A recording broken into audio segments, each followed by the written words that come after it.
Vous vous réveillez la nuit, non pas parce que vous le voulez, mais parce que votre corps a oublié comment se reposer. Vos genoux vous font mal, votre dos hurle, chaque respiration ressemble à un effort. Vous fixez le plafond et vous vous demandez « C'est ça ? C'est à ça que va ressembler le reste de ma vie ?» Vous vous souvenez du temps où vous pouviez courir, où vous pouviez danser, où il ne vous fallait pas 10 minutes juste pour sortir du lit. Aujourd'hui, vous évitez les miroirs, vous annulez des plans. Vous vous dites « Je suis juste vieux, c'est normal ». Mais au fond de vous, vous connaissez la vérité. Vous ne vivez pas, vous attendez simplement.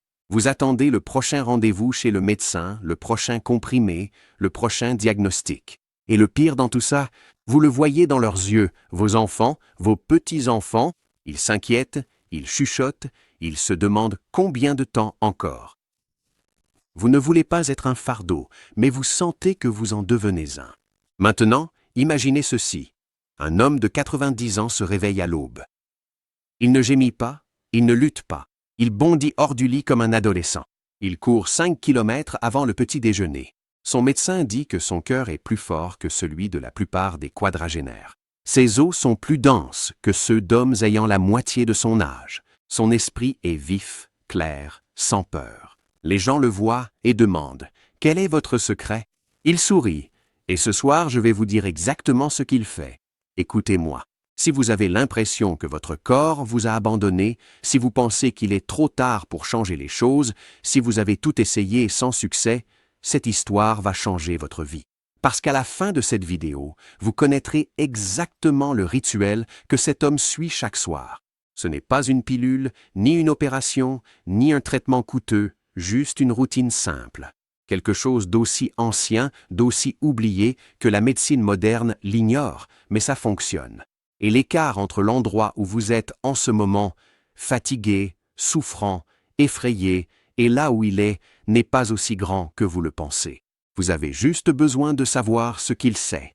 Alors restez avec moi, car dans les 13 prochaines minutes, je vais vous guider à travers chaque étape, chaque détail, chaque vérité, et à la fin, vous réaliserez quelque chose de puissant. Votre corps n'est pas cassé, il attend simplement le bon signal. Il s'appelle Hiroshi, et il y a 30 ans, il était en train de mourir.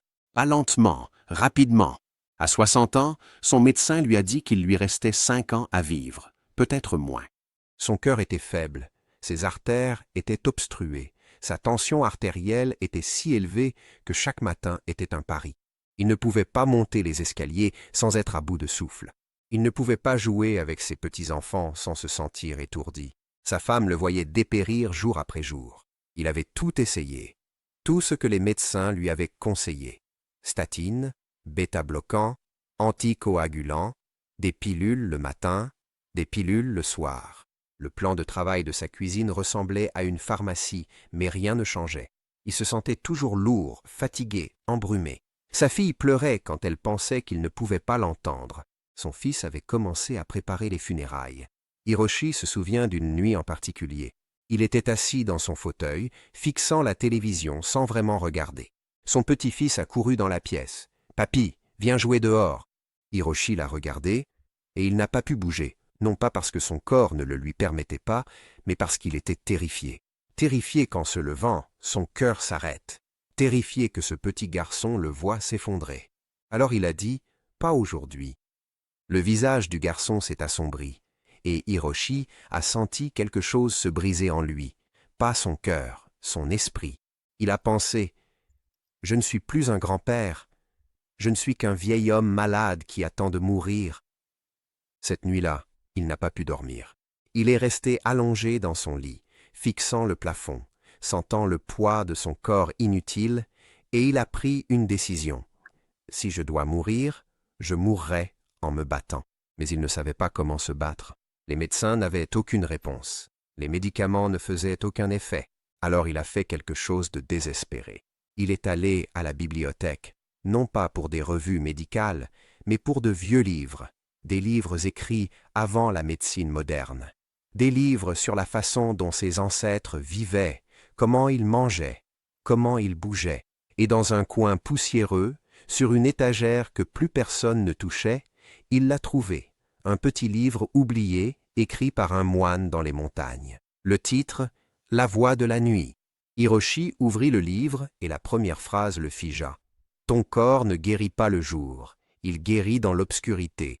Il continua à lire. Le moine décrivait un rituel, ni un exercice, ni un régime, une pratique qui avait lieu chaque nuit, dans le silence, dans l'immobilité. Le moine affirmait que le corps possède un minuteur caché, une horloge qui ne s'active que lorsque le soleil se couche, et que si l'on suit cette horloge, si l'on s'aligne avec elle, le corps ne fait pas que survivre, il se reconstruit.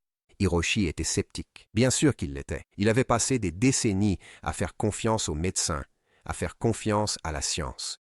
Et maintenant, un vieux moine lui disait que le secret de la vie, c'était la nuit, mais il n'avait plus rien à perdre. Alors, cette nuit-là, à minuit, il a essayé. Il a suivi les instructions à la lettre, étape par étape, et au début, rien. Il se sentait pareil, peut-être même un peu ridicule. Mais le livre disait « Ne jugez pas après une seule nuit, le corps écoute lentement ».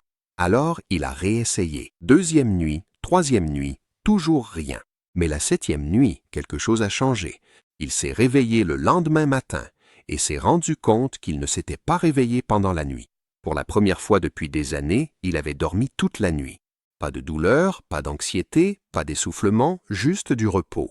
Un repos profond, complet. Il a failli pleurer. À la deuxième semaine, ses genoux ont cessé de le faire souffrir. À la troisième semaine, il pouvait monter les escaliers sans s'accrocher à la rampe. À la fin du premier mois, son médecin a fait des analyses et a regardé les résultats avec incrédulité. Votre tension artérielle, elle est normale. Comment est-ce possible? Hiroshi ne lui a rien dit. Il s'est contenté de sourire car il savait que le rituel fonctionnait. Alors, quel est ce rituel?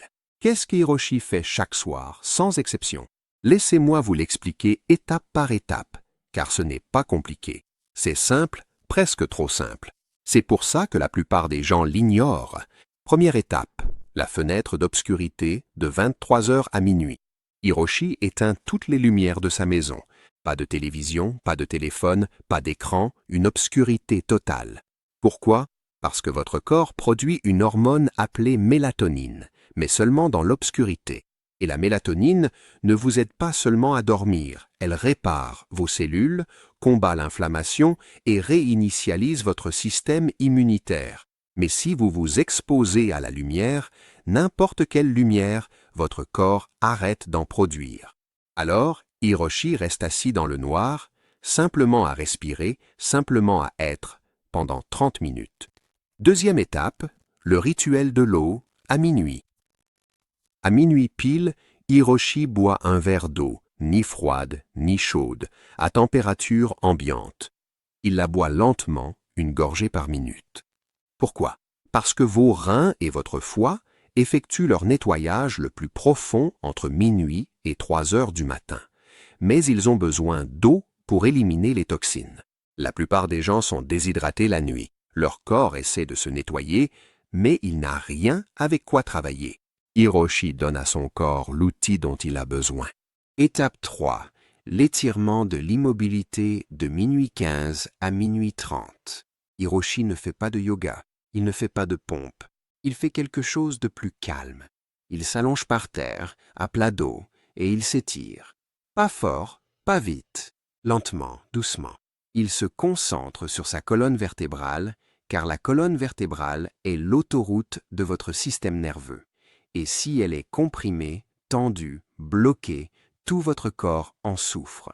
Alors, il étire une vertèbre à la fois, en respirant profondément, relâchant la tension. Étape 4, le murmure de gratitude, de minuit 30 à 1 heure du matin. C'est la partie que Hiroshi ne saute jamais. Il est allongé dans son lit, dans le noir, et il murmure non pas des prières, mais de la gratitude. Il remercie son cœur de battre. Il remercie ses poumons de respirer. Il remercie ses jambes de le porter. Pourquoi est-ce important? Parce que la science a prouvé que la gratitude réduit le cortisol. Le cortisol est l'hormone du stress, et le stress est le tueur silencieux. Il détruit votre cœur, votre cerveau, vos cellules. Mais la gratitude dit à votre système nerveux que vous êtes en sécurité, et quand votre corps se sent en sécurité, il guérit. Étape 5. Le sommeil profond, de 1 heure à 6 heures du matin. Après le rituel, Hiroshi dort, mais pas comme avant. Maintenant, son sommeil est profond, sans rêve, réparateur. Son organisme entre dans la phase de réparation. Ses cellules se régénèrent, ses muscles se reconstituent, son cerveau se détoxifie, et lorsqu'il se réveille, il se sent 20 ans plus jeune. Aujourd'hui, Hiroshi a 90 ans, mais lorsqu'on le fait examiner, on dirait un homme de 40 ans. Son cœur est fort, ses os sont denses, son esprit est vif. Il court tous les matins. Il joue avec ses arrière-petits-enfants. Il voyage, il rit, il vit. Les gens lui demandent « Comment ?» et il répond toujours la même chose. « J'ai arrêté de me battre contre mon corps. J'ai commencé à l'écouter. Votre corps n'est pas votre ennemi. C'est votre plus grand allié, mais il parle à voix basse, dans le calme, dans l'obscurité, et la plupart d'entre nous ne s'arrêtent jamais assez longtemps pour l'entendre. » Nous remplissons nos nuits de bruit, d'écran, de stress, de lumière. Nous considérons le sommeil comme une gêne, quelque chose à combattre, à raccourcir. Mais le sommeil n'est pas du repos. Le sommeil, c'est la réparation. Et lorsque vous créez les bonnes conditions, obscurité, silence, gratitude, hydratation, votre corps fait ce pourquoi il a été conçu. Il se guérit lui-même. Hiroshi n'avait pas besoin de traitements coûteux. Il n'avait pas besoin d'opération. Il n'avait pas besoin de miracle. Il avait juste besoin de se rappeler quelque chose que nous avons tous oublié. Le corps sait comment guérir. Il suffit simplement de le laisser faire. Alors, si tu regardes ceci et que tu te sens brisé, si tu penses qu'il est trop tard, si on t'a dit d'accepter les choses comme elles sont, je veux que tu saches une chose. Hiroshi avait 60 ans quand il a commencé. 60 ans avec 5 ans à vivre, et maintenant il en a 90, plus fort que jamais. Alors non, il n'est pas trop tard. Il n'est jamais trop tard. Ton corps attend, il attend que tu lui donnes ce dont il a besoin, l'obscurité, l'eau, le mouvement, la gratitude, le repos. Pas demain, ce soir. Commence ce soir. Éteins les lumières à 11 heures. Assieds-toi dans le silence. Bois ton eau à minuit. Étire-toi par terre. Murmure ta gratitude et dors. Dors vraiment. Fais-le pendant 7 jours, juste 7, et vois ce qui se passe.